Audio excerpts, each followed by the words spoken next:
a lot going on in the Connecticut housing market. Doesn't seem that way with inventory. We're the lowest still today, 50th out of 50 states on inventory. So the bottom of the list on total inventory, that's active homes for sale, homes on the market, active wherever you find them. You know, they're fed through the CTMLS, the Connecticut Smart MLS, they call it. They're fed through MLS here in Connecticut to sites that you may recognize and use: Realtor.com, Zillow, OneTeamCT.com. You know, whatever site you use to search properties, they're fed through the MLS, what's called an IDX feed. And active properties on the market, no state has a lower situation than Connecticut. In fact, you look at pre-pandemic levels versus today. Harford County, for example, still 77% below pre-pandemic levels of inventory. Most places across the country are even or nearing even, or, you know, you have some southeast there, you know, Florida, those types of things that are above where they were pre-pandemic levels. So Connecticut really lagging where we are on inventory. On the macro, Realtor.com this week just reported that there are now officially over 1 million listings. That includes active listings, and that would include you know, condos and co-ops, you know, that number. Single family, it's up over 800,000. But if you just look at active listings, according to Realtor.com, we've now crossed 1 million across the country. Why is that number significant? Well, that's historically a signal that we're in a more normal phase, a more normalized market. I'll give you some numbers here nationally, and then we're going to get into these Connecticut numbers. In May of 2017, we had 1.2 million on active housing inventory. May of 2018, 1.1 million, 1.15. May of 2019, 1.18 million.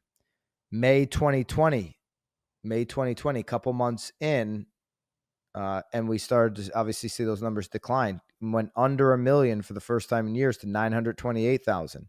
May 2021, 447,000 nationally. These are, again, active housing inventory. May 2022, 479,000 nationally. May 2023, 582,000 nationally. May 2024, last year, a year ago, 787,000 nationally. May 2025, 1,036,000 nationally. We are we are over 30% more active inventory than we were homes for sale, active housing inventory for sale. So on the market, we're 30% more than we were last year. We're officially back up over 1 million nationally, and we haven't seen sales increase. We're still trending towards, you know, 30-year lows on existing home sale data. Year over year, seasonally adjusted, we're at about 4 million homes, you know, sold. And so that's a very low number. You know, just a few years ago, we were up over 6 million. Okay. So transactions have been completely suppressed due to affordability, due to a lot of sellers also just being kind of felt like they're locked in to their home. But now you're seeing this inventory increase. Redfin reported earlier in the week, or the last couple of weeks anyways, that nationally there are 500,000 more sellers than buyers. Okay.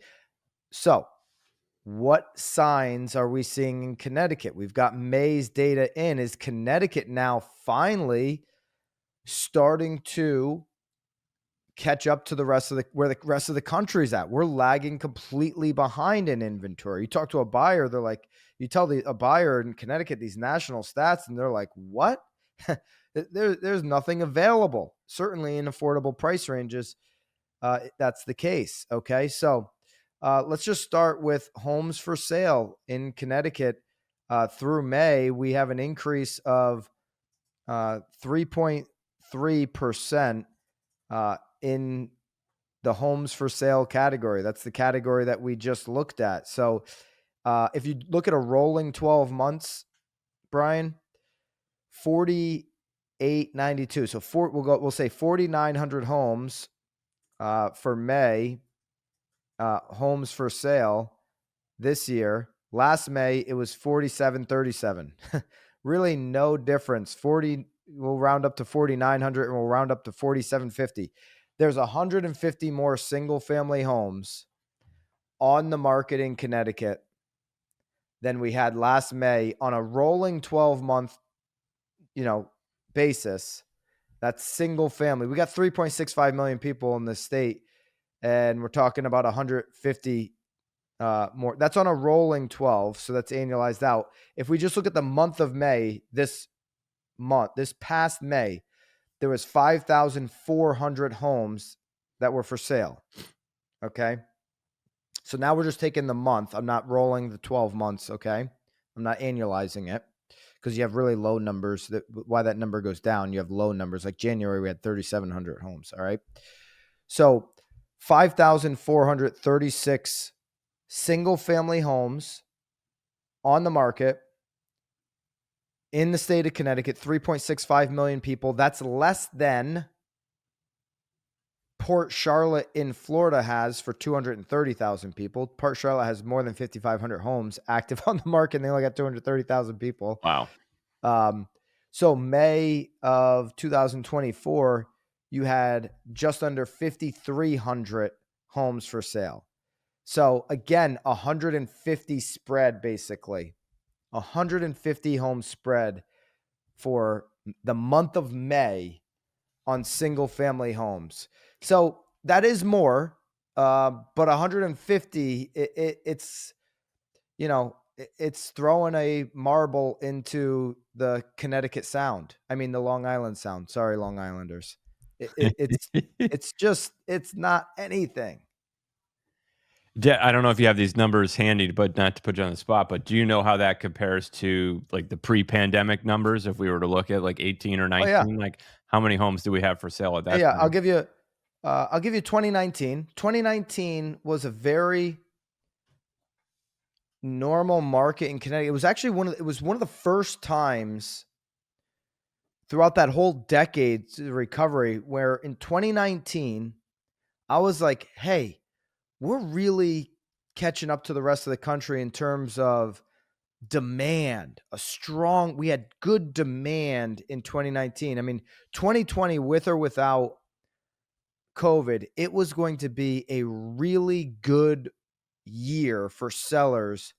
It was getting good in 2019. 2018, Brian, you remember we had 2018. I remember being a really difficult year because of the interest in the rates. industry, and then 2019 was like, okay, we're like back to like feeling good again. I remember that. 2018 was difficult because interest rates were up relative to the time. Obviously, they're lower than they were now, but relative to the years preceding 2018, rates had moved up a little bit. Okay. The month of May for single family homes for sale here in Connecticut in 2019, 18,822. So yeah, there you go. There's the context. So you say like, oh, it's up 3%. It sounds, when you're already really low, really, really low, and then you increase 3%, you're still really low. 3% is nothing. It's like, oh, I'm going to start a fire, and instead of using kindling, I'm going to use, 3 Jolly Rancher wrappers to start this fire. Like, there's nothing. You got nothing at 3% right now. We're coming off of absolute all-time lows on single family homes for sale over the last 22 years. Just 18 in May, if you were shopping for a home in May of 2019, there was 18,822 single family options. This past month, May, there was 5,436. So it's almost, 4 to 1. You had 4 homes for every one back in 2019, just about there. All right. That's where we're at on homes for sale.